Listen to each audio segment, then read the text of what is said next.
Who taught you how to manage money as a couple? Hey family, we're Franklin and Tara. And we help couples build smart money habits together. In our early years of marriage, I was doing the budgeting. And I can recall when I was doing the budgeting, I would say, hey baby, can you look at our budget to see if there's anything that needed to be changed? But let me just tell you, family, I did not want him to make any changes. I just want him to just say, baby, it looks good. But I'm so glad that he didn't like cave in and say, yeah, it looks good. He was more so like he was really going through that budget and really saying, okay, hey, baby, let's tweak this. Let's do that. Let's do this. But it wasn't more so of me not wanting him to do it. It was I was bringing in the financial trauma that I have dealt with in my early 20s because I did go through that divorce. But I just brought it all into our marriage.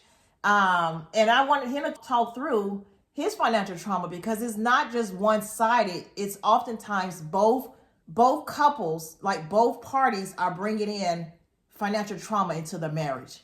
Yes, for me, stemming from my childhood, bringing in financial trauma and then financial mistakes that I made, I brought those into our marriage as well. And so both of us who have gone through so many different challenges and adversities financially, we had to come together and learn how to communicate, how to work through it, how to pray, how to take a step forward, how to get better at things. And so I just want to make sure that from a man's perspective that we just own what our own financial trauma and drama that we bring into the marriage as well. Yeah. I can recall, I think we were coming from church. Mm-hmm. We were coming from church and I said, baby, I released the budget to you. And what'd you say, honey? I said, that must be God. Yeah. Because you're not releasing that budget easily. No, I was not releasing our budget to Franklin because I want to do the budget. But once I released that budget, it was that process for me was the healing process. And that just showed me that, okay, I can release the budget. He can do the budget and I'll just step back and make changes after he does the budget. It wasn't even a month. Frank was like, baby, you can have that budget back. But, and the reason is that we both identified our strengths. Mm-hmm. I'm very detail oriented. And what I mean by detail, I can look at line item by line item, kind of see, okay, how do we maneuver this? How do we make these changes? So my husband, you are more big picture oriented. I like to do the long-term planning. I like to do whether it's investments, whether it's long-term forecasting. I like to make sure, that we're on track on a year-to-year basis. Yeah. Yeah. And then not only that, like when it came to the budgeting, when Franklin talked about he brought in financial trauma, my husband, I love him, but he was tight. He was tight. And I call it financially prudent. I call it being conservative. So when we got together, I was conservative, but I was more so, I like to go out and, look at different things, pick up different things, stay within our money plan. But I also let him talk to me about how we were big savers too before we got married. Yeah, I think that's very important that we identify that, but even before we got married, that we're both big savers and that we both believed in having an emergency fund just in case of things that will come up out of the blue. I remember when we had our first child, it was during COVID, and who expected a global pandemic at that time? I can remember chasing down toilet paper, and it was like the toilet paper apocalypse. I had spent hours and hours chasing down toilet paper, but also during that time period, we were able to invest. We were able to learn about the stock market. We were able to learn about ETFs. We were able to learn about stocks.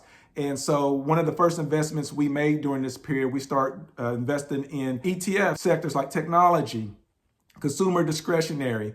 And then we transitioned to stocks later.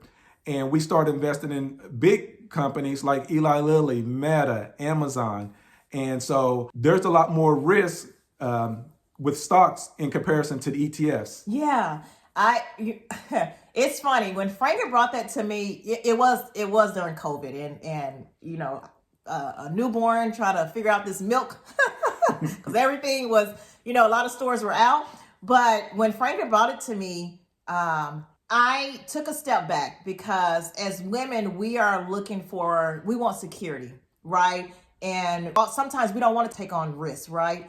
And so when he brought it to me, I took a step back and I said, hey, let me do some research. Let me understand the stock market. And when I did start doing some research, I read some books. I'm more so like I'm a visual learner. And so I said, hey, baby, I would love to take this course so I can just really, really dive in and really get a grasp on how the stock market works. And so I did.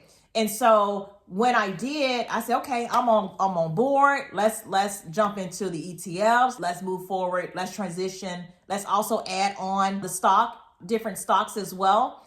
But in 2024, I was laid off from my job. And so, but in hindsight, in 2023, we were talking about what would it look like if one of us were laid off. And so it actually put us in it actually helped us to really understand what that looked like.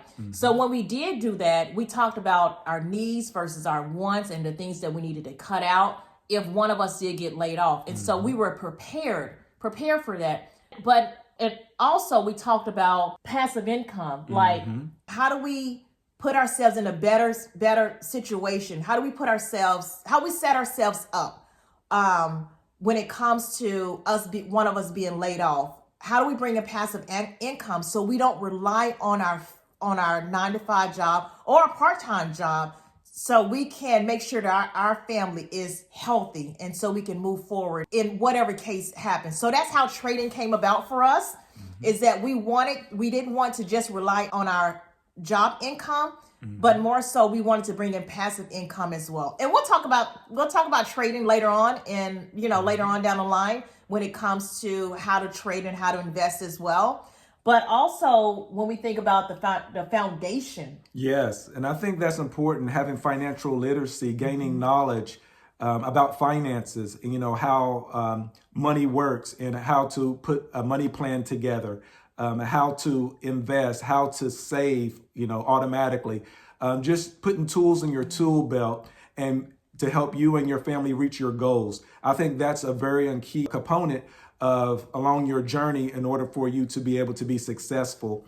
And so, yeah, we had many conversations. We watched many videos. We took quite a few courses. We said, we're going to continue to take one step at a time, one brick at a time, to keep going to the next level.